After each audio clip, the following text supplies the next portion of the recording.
बिस्तर के popular show market roundup का बजा टक्कर एंड बेस्ट बिजनेस प्रोग्राम बना मार्केट राउंडअप। शेयर बाजार के सटीक एनालिसिस के लिए दर्शकों ने बिस्तर पर जताया भरोसा। अगर आप भी म्यूचुअल फंड इन्वेस्टर हैं तो 31 मार्च 2024 की डेडलाइन से तो आप वाकिफ होंगे। हाल ही में ये खबर आई थी कि 31 मार्च तक अगर आप अपने म्यूचुअल फंड की केवाईसी नहीं करा पाते हैं तो उसके बाद ना तो आप म्यूचुअल फंड स्कीम्स में पैसा लगा सकेंगे, ना ही इन्वेस्ट किए गए पैसों को निकाल पाएंगे। लेकिन अब जो खबर हम आपको बताने जा रहे हैं उससे हमारे सभी इन्वेस्टर्स को बड़ी राहत मिलेगी। क्या है पूरा मामला, जानेंगे इस रिपोर्ट में। नमस्कार, मैं हूं ईशा मालवी और आप देख रहे हैं बिस्तर। अगर आप म्यूचुअल फंड में निवेश करते आ रहे हैं तो 31 मार्च की केवाईसी की डेडलाइन खत्म होने के बाद भी आपके म्यूचुअल फंड ट्रांजैक्शंस ब्लॉक नहीं होंगे और आप पहले की ही तरह अपने म्यूचुअल फंड्स में पैसा लगा पाएंगे और इसकी निकासी भी कर पाएंगे। म्यूचुअल फंड के मौजूदा निवेशकों को केवाईसी दोबारा करने से छूट मिल गई है। हालांकि इसमें एक शर्त है।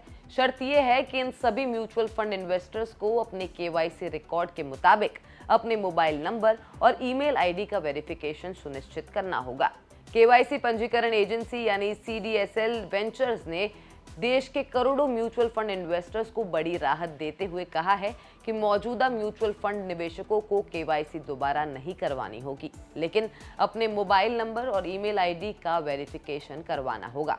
अब सवाल ये उठता है कि मान लीजिए जो इन्वेस्टर्स अपने मोबाइल नंबर और ईमेल आईडी भी वेरीफाई नहीं करवा पाते हैं तो उनका क्या होगा। तो समझ लीजिए कि इन इन्वेस्टर्स के लिए आगे की राह मुश्किल होने वाली है। ऐसे सभी इन्वेस्टर्स की केवाईसी को अधूरा माना जाएगा। ये म्यूचुअल फंड इन्वेस्टर्स 1 अप्रैल 2024 के बाद ना तो अपनी निवेश वाली स्कीमों में पैसा लगा पाएंगे और ना ही कोई निकासी यानी रिडेम्पशन कर पाएंगे।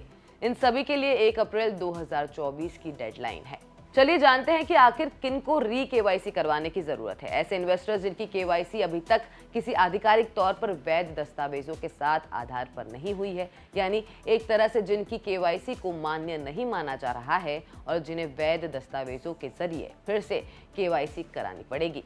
जो इन्वेस्टर्स 31 मार्च तक ये केवाईसी नहीं करवा पाते हैं उन्हें कोई भी म्यूचुअल फंड ट्रांजैक्शंस नहीं करने दिया जाएगा। इसमें SIP, SWP या रिडेम्पशन सभी शामिल है। यानी अगर आपको अचानक पैसे की जरूरत पड़ी और आप अपने म्यूचुअल फंड से पैसा निकालना चाहेंगे तो बिना केवाईसी कराए ये नहीं हो पाएगा।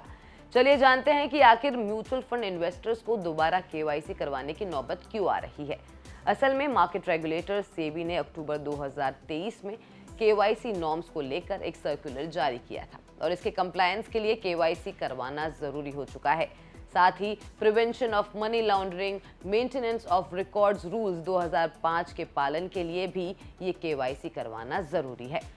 तो अगर आप म्यूचुअल फंड में इन्वेस्ट करते हैं तो 31 मार्च की डेडलाइन निकलने के बाद आपको चिंता करने की जरूरत नहीं है। बस अपने फोन नंबर और ईमेल आईडी को तुरंत वेरीफाई करवा लें।